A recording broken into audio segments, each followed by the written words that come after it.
Dios es tan maravilloso que cuando Dios crea al hombre, lo pone al hombre sobre la tierra y le dice de que el hombre era el administrador, le dio la total administración, le dio dominio, lo puso al hombre por encima de todo, por encima de todo.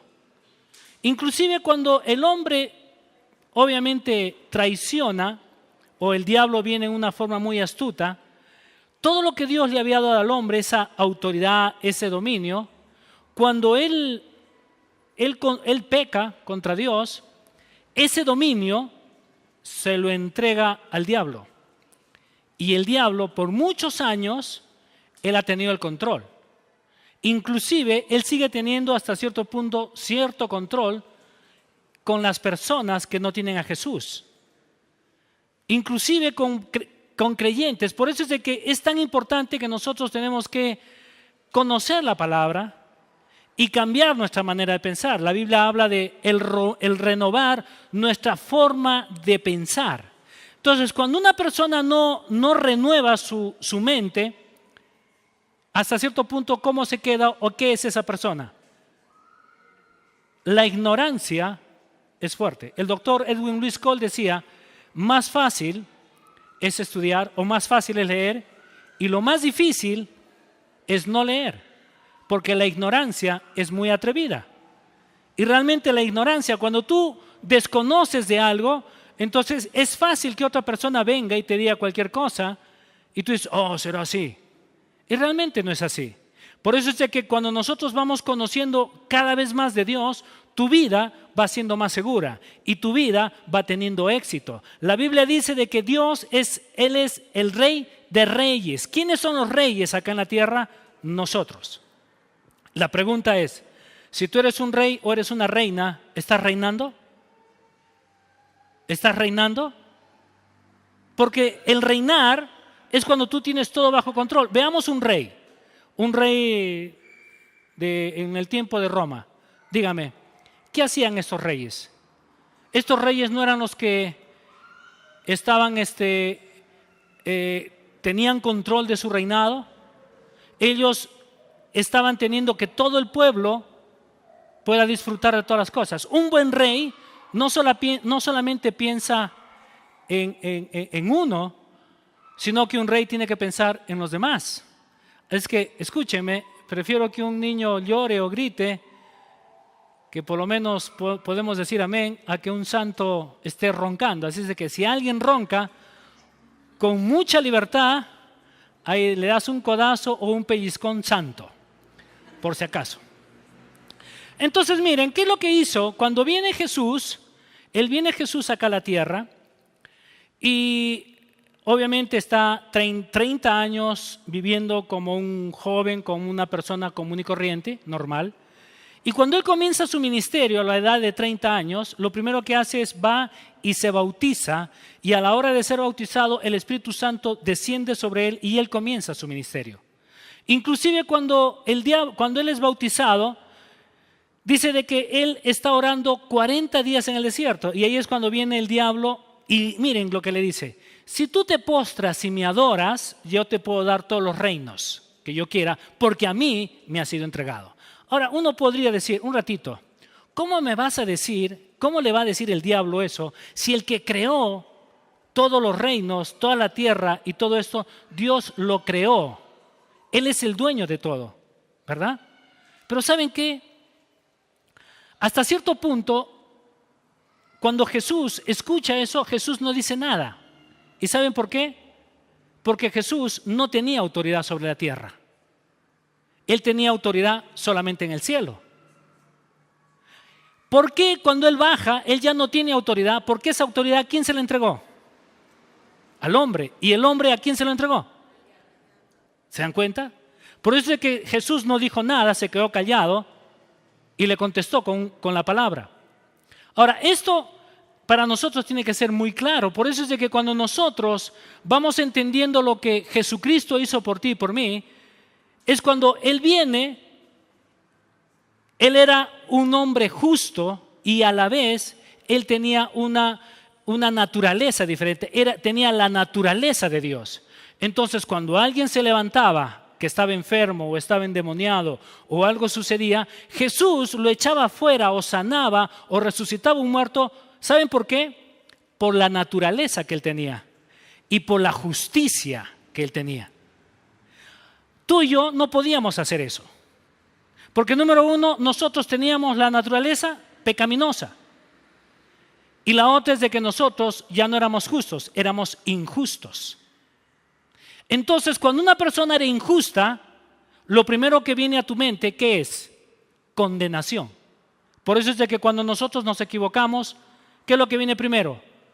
Nos condenamos. Ya Dios ya no me va a querer. Y comenzamos a pensar de que Dios nos va a desechar, o Dios nos va a golpear, o Dios va a hacer esto, o Dios va a hacer aquello, porque hemos hecho tal o cual cosa. Y no es así. Dios te sigue viendo como justo. Dios te sigue viendo como un hijo. Es más, tú para Dios, tú eres algo maravilloso y algo precioso. Ahora, la Biblia habla en Efesios capítulo 2, versículo 8 y 9, dice que porque por gracia sois salvos por medio de la fe, y esto no de vosotros, pues es un don de Dios, no por obras, para que nadie se gloríe. Ahora, cuando Dios envía a su Hijo Jesús, envía a su Hijo Jesús con un propósito, de venir y de morir por ti y por mí. Y cuando nosotros aceptamos a Jesús como nuestro Señor y Salvador, a partir de ese momento tú tienes la naturaleza del mismo Dios y vienes a tener la misma justicia que Jesús tuvo. ¿Sabías esto? Por eso es de que Él es la cabeza, nosotros somos el cuerpo. Entonces, ¿cómo eres tú y quién eres tú? Soy justo. Pero alguien me puede decir, pero un ratito, y todos, yo no soy justo o no me siento justo porque a veces me equivoco, a veces fallo. Está bien, puedes fallar, te puedes equivocar. Y la Biblia habla de pecado. ¿Sabes qué es lo que significa? Errar en el blanco. Eso significa la palabra pecado. Ahora, puedes errar en el blanco 1 o 2 o 3 o 4 o 5 veces, pero delante de Dios, Dios solamente te ve como justo. No te ve de una manera diferente. Ahora, ¿es una licencia para pecar? No. No es una licencia para pecar. No es una licencia para hacer lo que a mí me dé la gana. No. Porque cuando tú tomas una mala decisión hay consecuencias. Y esto lo hemos hablado. Por eso es de que vamos a ver en este día que a través de la muerte de Jesús, Él cumplió 9 cosas y nos dio 9 cosas que en el Antiguo Testamento también las hizo.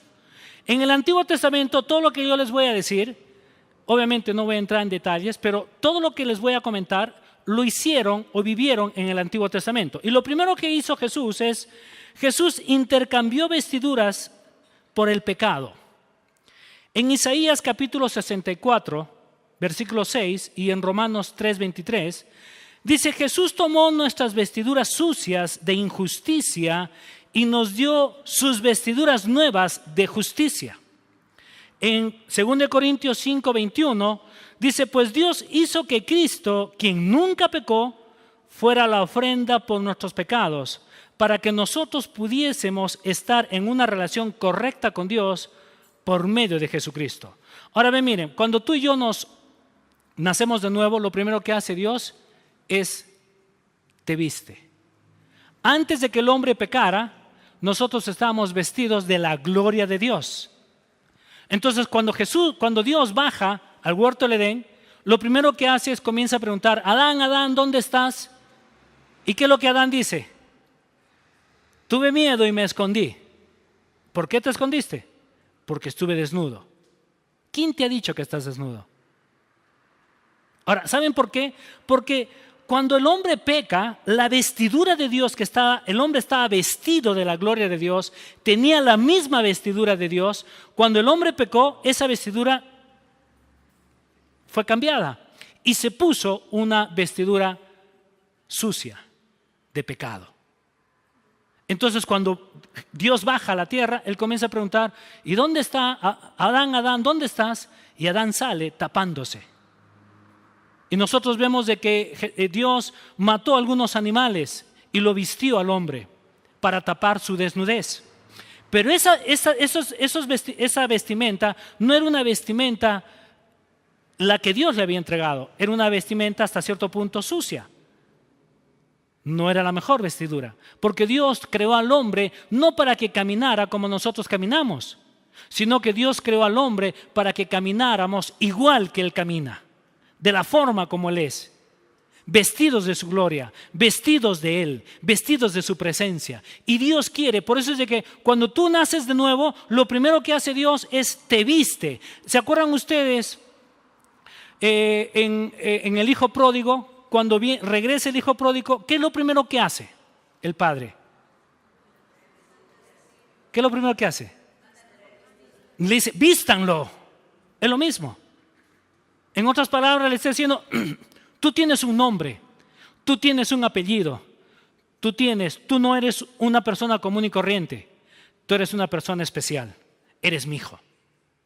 Al padre no le interesó lo que había hecho este joven. No le interesó cómo malgastó, si se metió con mujeres o hizo, no sé, a él no le interesó nada de eso. Se van a dar cuenta que cuando el padre lo encuentra a su hijo, no va y le reprocha. Lo primero que hace es va, lo abraza, lo besa y lo viste. Y es lo mismo. Cuando tú y yo nos acercamos a Dios, lo primero que hace Dios es te da un abrazo, te da un beso y te viste. Y no te viste como un hombre, sino te viste con sus propias vestiduras. Por eso es de que Jesús lo primero que hace es nos viste. Él nos vistió. Y Él se puso, hasta cierto punto hubo un intercambio de vestidura. Cuando Jesús se bautiza en aguas, Él se bautiza, Él no tenía que bautizarse, porque Él era justo. Por eso es de que Juan el Bautista le dice, tú me tienes que bautizar a mí, yo no te tengo que bautizar a ti. Pero Jesús le dice, haz para que se cumpla la palabra. Ahora, ¿por qué Jesús se bautizó en agua? ¿Saben por qué? Porque Él se estaba identificando con el pecado del mundo. Él no tenía un pecado. Él nació sin pecado, porque su naturaleza era la misma naturaleza de Dios. Y Él lo que hace es, dice, yo me quiero identificar con el pecado. Él se identifica con el pecado. Es más, la Biblia también habla de que tú y yo, cuando venimos a este mundo, venimos con un certificado de deuda. ¿Sabías esto? Todos los seres humanos venimos con un certificado de deuda. ¿Se acuerdan cuando, si ustedes en esas películas antiguas, la gente cuando estaba en la cárcel, los metían a la cárcel, en la parte de arriba, en el dintel, le clavaban un cartel, ponían ahí y ponían su delito, su condena, y el delito y la condena. Entonces ellos habían nacido nosotros nacemos con un certificado de deuda. ¿Cuál era el título? Obviamente ponían, ¿cuál es el certificado de deuda? El pecado. ¿Y cuál es la sentencia? La muerte. Ese era tu certificado de deuda, tuyo y mío. Pero cuando Jesús viene, Él no nace con un certificado de deuda, sino que Él viene, no tiene un certificado de deuda, pero a la hora que se es bautizado, está diciendo, ahora yo no tengo un certificado de deuda, pero me identifico con el pecado y ahora yo quiero que el certificado de deuda que ustedes tienen, yo los quiero llevar.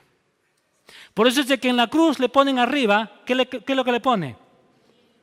¿Qué significa? El rey de los judíos.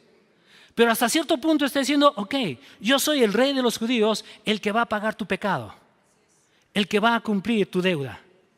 Por eso es que Jesús, cuando a Jesús lo crucifican, entonces Él, ¿qué es lo que hace? Él está agarrando todos esos certificados de deuda, los está rompiendo o está diciendo, todo ese certificado yo lo pago.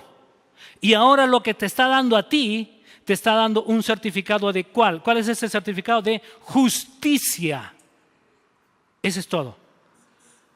Y todos los certificados de injusticia, Él los agarra y dice, esto es mío. Porque a partir de ahora, tú ya no eres injusto. A partir de ahora, tú eres justo. Y Dios hace un intercambio.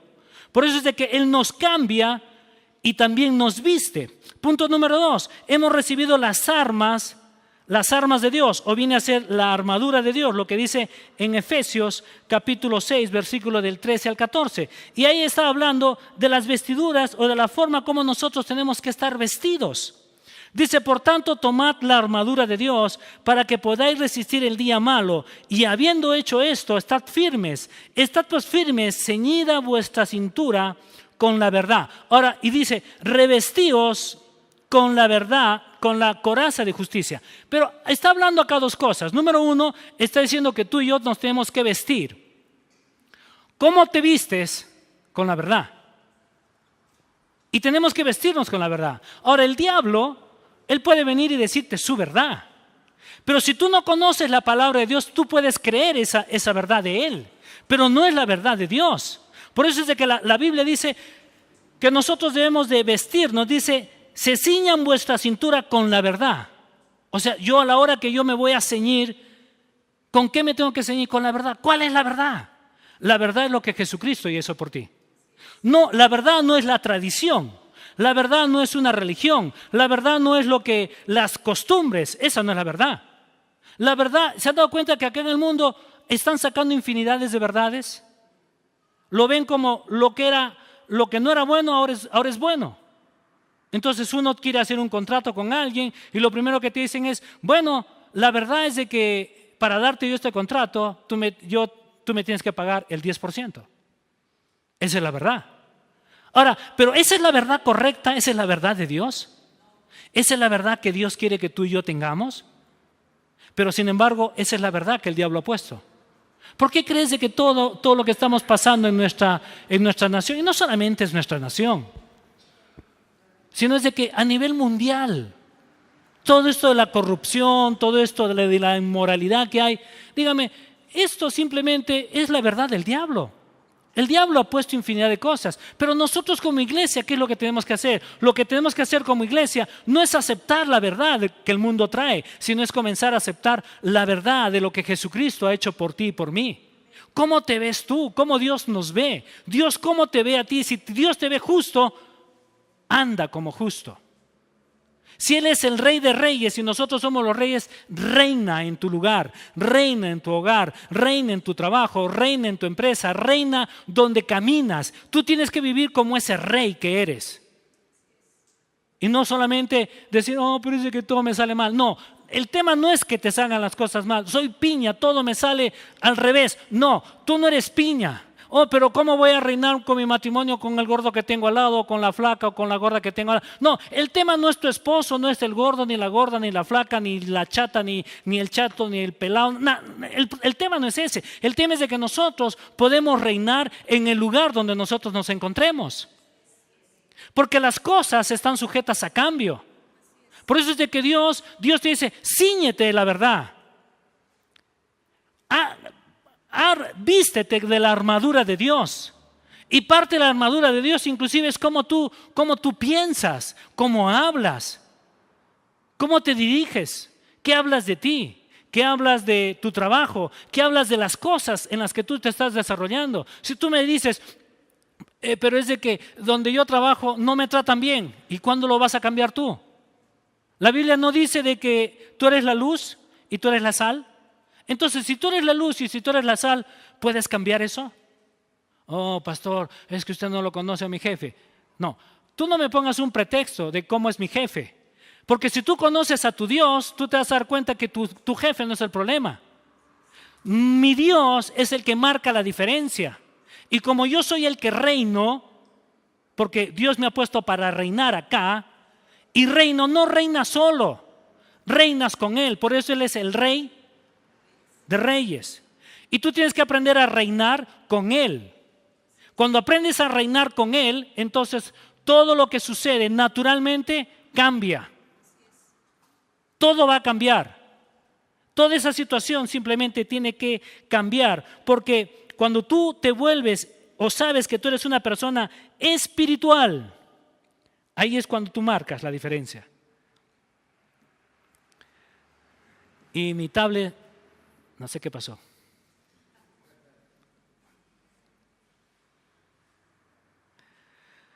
Punto número 3. Jesús derramó su sangre para ratificar el pacto.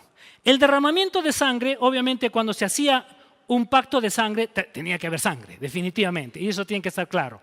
Eso era en el Antiguo Testamento. En el Nuevo Testamento, ¿quién fue el que derramó la sangre por ti y por mí? Fue Jesucristo, fue el Cordero Perfecto. ¿Okay? Ahora, el velo del templo se rompió cuando Jesús murió, la cual significa que ya no hay separación entre el hombre y Dios. Y esto lo habla en Mateo Mateo 27, versículo 51. Y dice, y he aquí, el velo del templo se rasgó en dos, de arriba a abajo, y la tierra tembló. Ahora dígame, ¿sabes cómo era este velo? No era un velo común y corriente. Incluso para entrar del lugar santo al lugar santísimo, yo creo que era un milagro. ¿Sabes cuánto medía este velo? De alto eran 20 metros de alto. Y de ancho eran 10 metros de ancho. Y de grosor eran 10 centímetros. Ahora, pero muy aparte de eso, estaba tan bien pegado que tú no podías venir y decir, voy a pasar por acá. No, es más, la forma como lo habían hecho era, obviamente se había hecho a mano, las mujeres lo hacían esto a mano, pero tenía infinidad de cosas que realmente pesaba un montón. Entonces la única manera de poder entrar del lugar santo al lugar santísimo, habían dos formas, o por debajo y a las justas, o simplemente es porque Dios te transportaba y te hacía pasar esa cortina.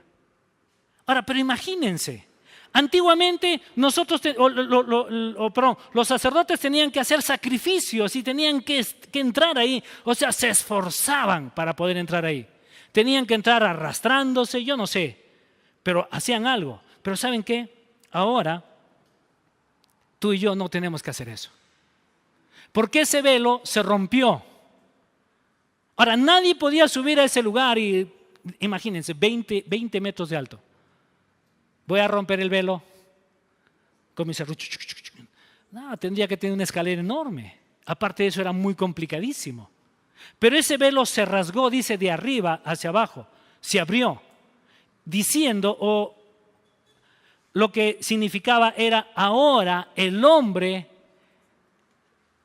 tiene libertad para poder venir delante de Dios cuando Él quiera, cuando a Él le dé la gana. Y Dios está ahí esperando que tú y yo tengamos una relación con Él y tengamos una intimidad. No es cuando tú comienzas a hablar con tu esposa, y por lo general las esposas, eso me van a decir los hombres, amén. Cuando tú comienzas a hablar con tu esposa y tu esposa comienza ahí. Sí, te estoy escuchando. ¿Es verdad o no? ¿Cuántas mujeres hacen eso? Dice que es al revés. ¿Es verdad, mujeres, es al revés? Al revés. ¿Cuántos hombres dicen que es mentira? Ellas son las que están ahí, ¿no es cierto? Imagínense, cuando tú te acercas a Dios, no es de que Dios está ahí jugando ahí con su celular, no. Cuando tú te acercas a Dios, Dios está atento, Dios está listo, Dios se alegra cuando Él comienza a tener una relación. ¿Con quién? Con su Hijo. Por eso es de que habla mucho entre la relación de esposos y la relación que nosotros debemos de tener con Dios. La intimidad que nosotros podemos tener con nuestras esposas o esposos, esa misma intimidad, Dios dice, yo quiero tener esa intimidad contigo. Y no estamos hablando de algo sexual. Nosotros acá obviamente es una intimidad de cuerpo, pero también hay una relación. Se van a dar cuenta de algo. Los matrimonios que ya han pasado, no sé, de repente 7, 8, 9 y hacia arriba, se van a dar cuenta que las esposas o los esposos comienzan a actuar y a tener ciertas formas de él o de ella. ¿Saben por qué? Por la relación que van teniendo. A veces uno habla igual que su esposa o una está hablando igual que su esposo y uno dice, yo he escuchado estas palabras. Su esposo dice también lo mismo. Ahora ustedes no se dan cuenta, pero otra persona que los conozca, ustedes se van a dar cuenta de que ustedes dos no hablan separados, sí hablan separados, pero comienzan a tener casi lo mismo. Las mismas formas de pensar, a veces los mismos gestos, las mismas cosas. ¿Y saben por qué? Por la relación. Por eso es de que cuando tú aprendes a tener una intimidad con Dios y comienzas a tener una relación con Dios, se te pega lo de Dios. Y se debería de pegar las cosas de Dios. Pero esa es la verdad. Pero ¿cuál es la verdad del mundo? El mundo te dice, oh, ¿vas a conocer a Dios? No. Te van a poner, te van a cambiar, te van a lavar el cerebro.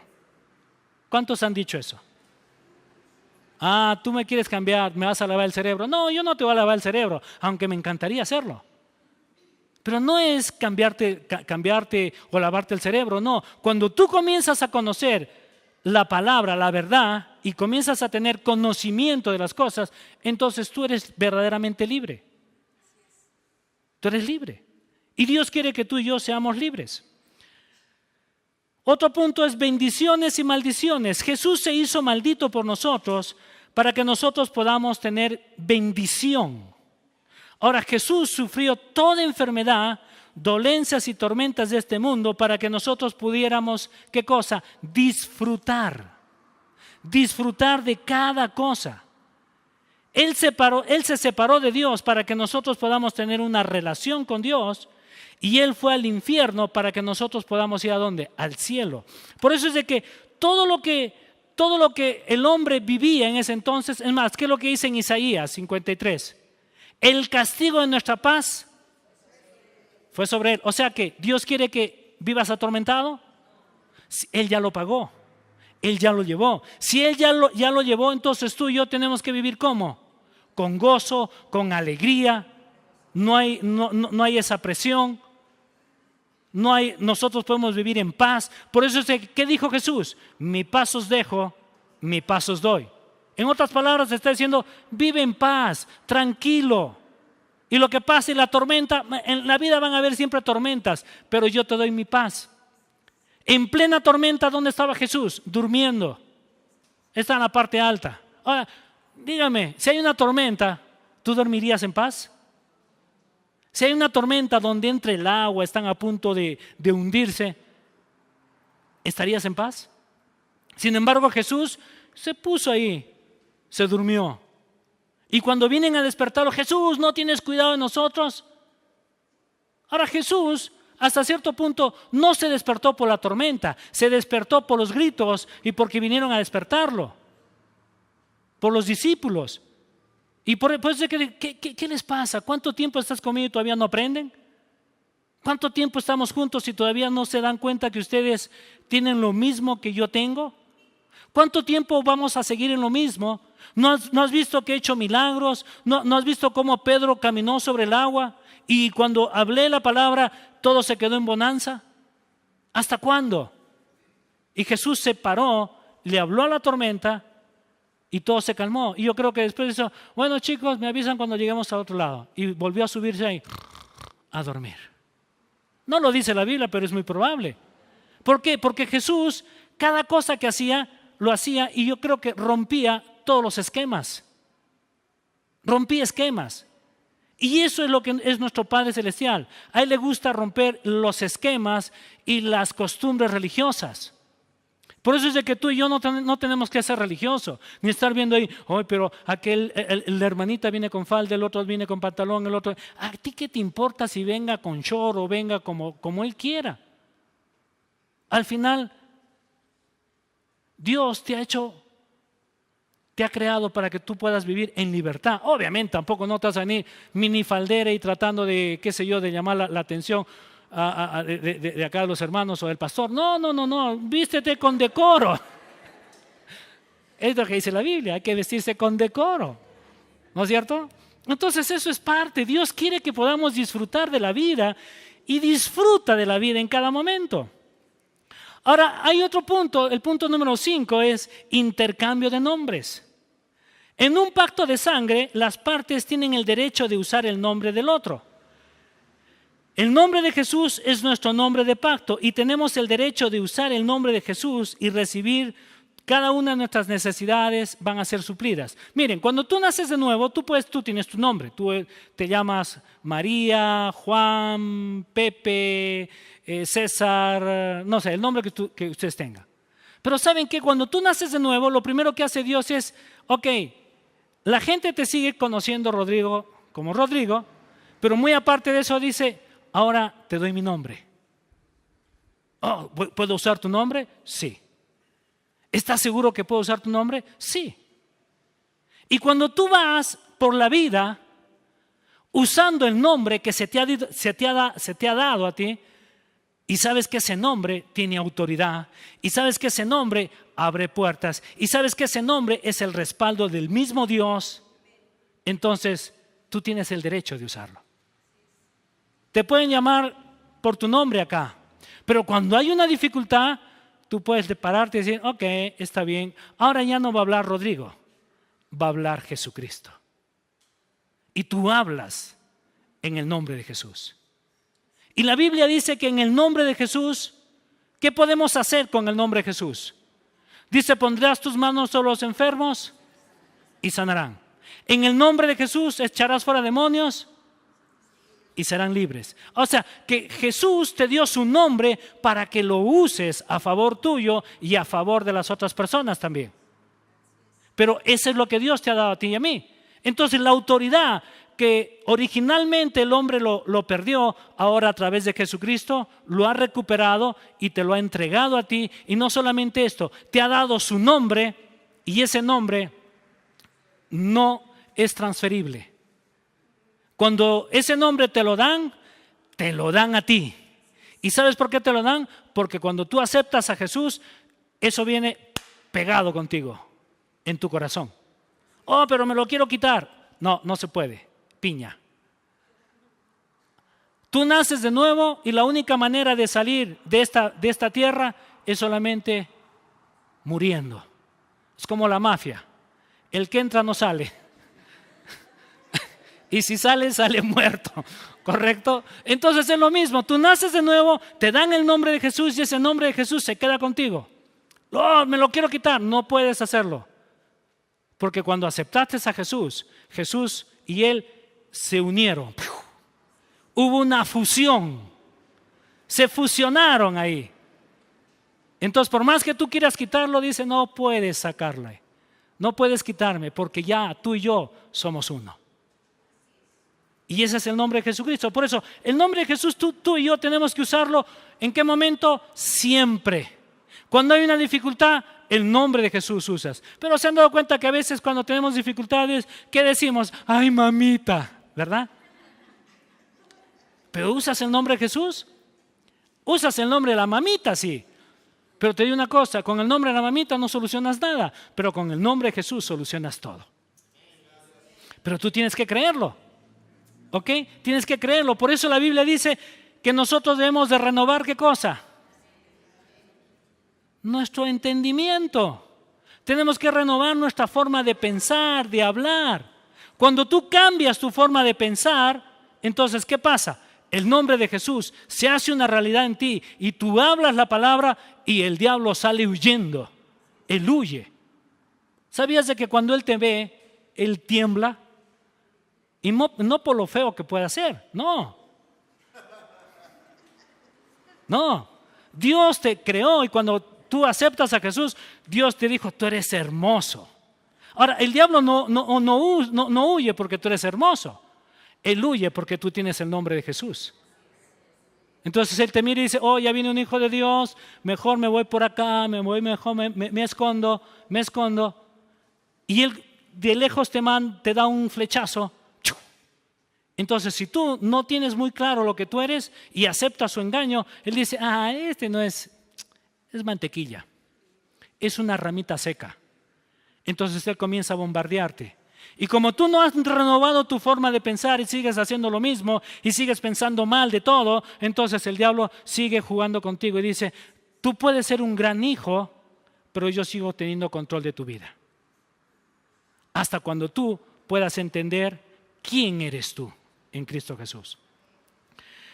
Otro punto es estableciendo un memorial. Jesús nos dio la comunión, lo que vamos a tener más tarde, o en unos minutos, lo que viene a ser la Santa Cena. Y en 1 Corintios 11:25 dice, hagan esto en memoria de mí. Por eso es de que la Santa Cena lo hacemos no por hacerlo, lo hacemos por memoria de Él. Ahora, nosotros lo hacemos una vez al mes, el primer domingo de cada mes. Pero ¿sabes qué? ¿Sabías de que tú lo puedes hacer también en tu casa? Hombres, ¿cuántos hombres hay acá? Cabezas de familia, levanten la mano. Cabezas de familia, cabeza de familia. ¿Tienes cabeza de familia? Levanta la mano, hermano. Ahora, ¿saben qué? Ustedes hombres, ustedes podrían hacer la Santa Cena, no sé, cada fin de semana, cada 15 días, reúnes a tus hijos y simplemente lo único que haces es, vamos a tener la Santa Cena. Hablas un poco de lo que Dios es para ti, de lo que Dios ha hecho en tu vida y dices, vamos a traer a memoria lo que Jesús hizo. Y de repente puedes decirle, ¿sabes qué, hijos? Conseguí tal cosa. Dios nos bendijo. Dios nos sigue haciendo esto. ¿Y sabes por qué lo sigue haciendo? Porque nosotros tenemos un pacto con Él y Él tiene un pacto con nosotros. Y vamos a hacer la Santa Cena y trae esa memoria la obra maravillosa de Jesucristo que Él hizo en la cruz por ti y por mí. Otro punto, partiendo los animales. Obviamente en este punto Jesús no fue partido. Solo este paso no fue realizado por Jesús. Su sangre era suficiente, era más que suficiente.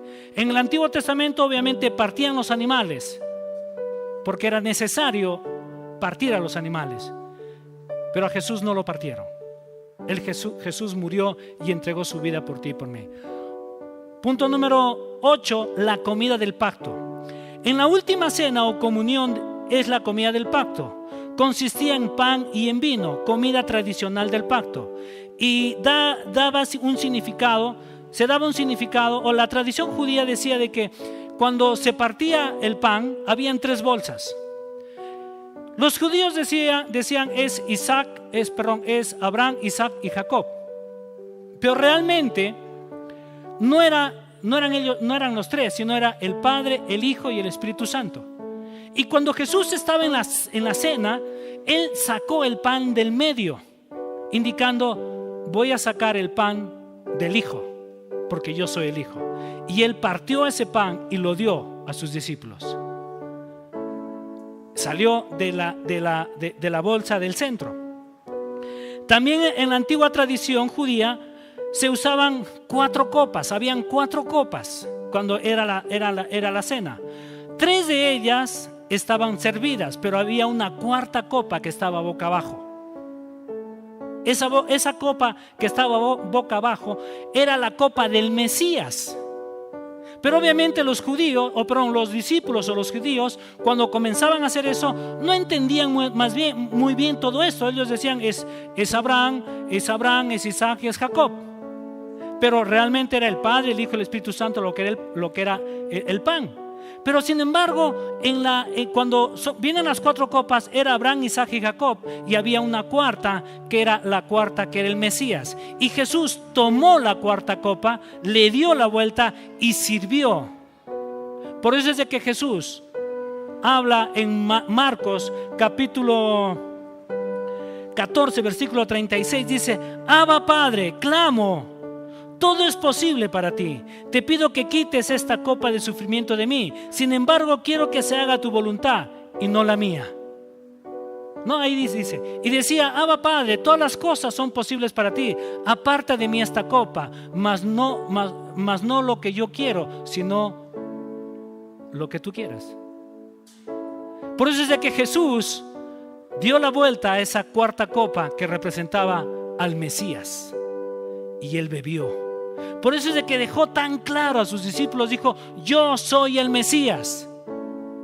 Yo soy el que ustedes estaban esperando. No hay otro más.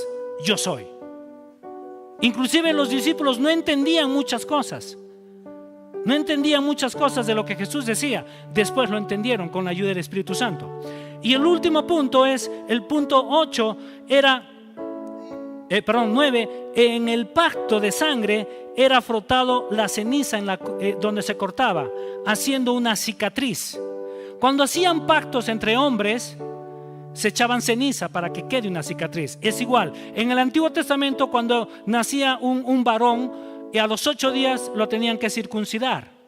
Entonces este hombre o este niño o este hombre, cuando ya crecía, cada vez que él tenía intimidad con su esposa o se bañaba o qué sé yo, iba al baño, entonces él miraba y decía: wow, tengo una señal, tengo un pacto con Dios.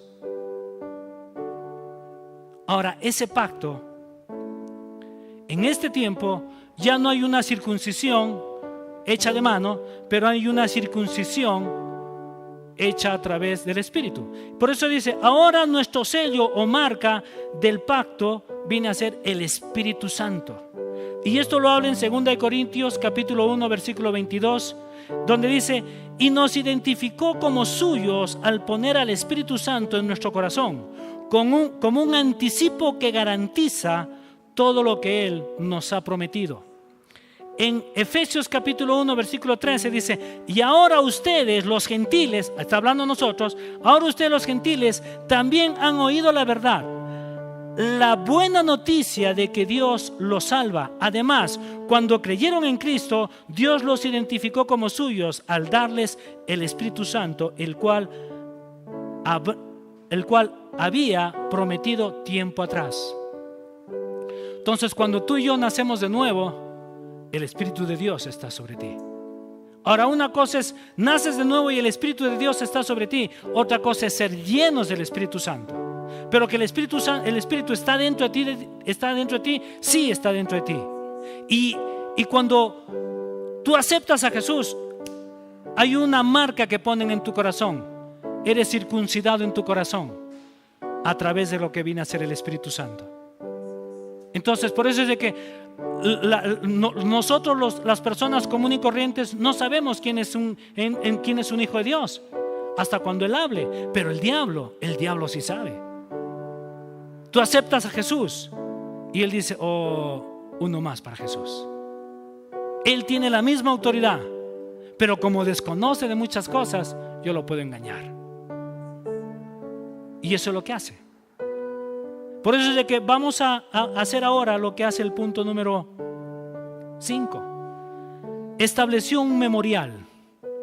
Jesús nos dio la comunión y la última cena como un memorial para Él. Quiero que por favor pasen los pequeños.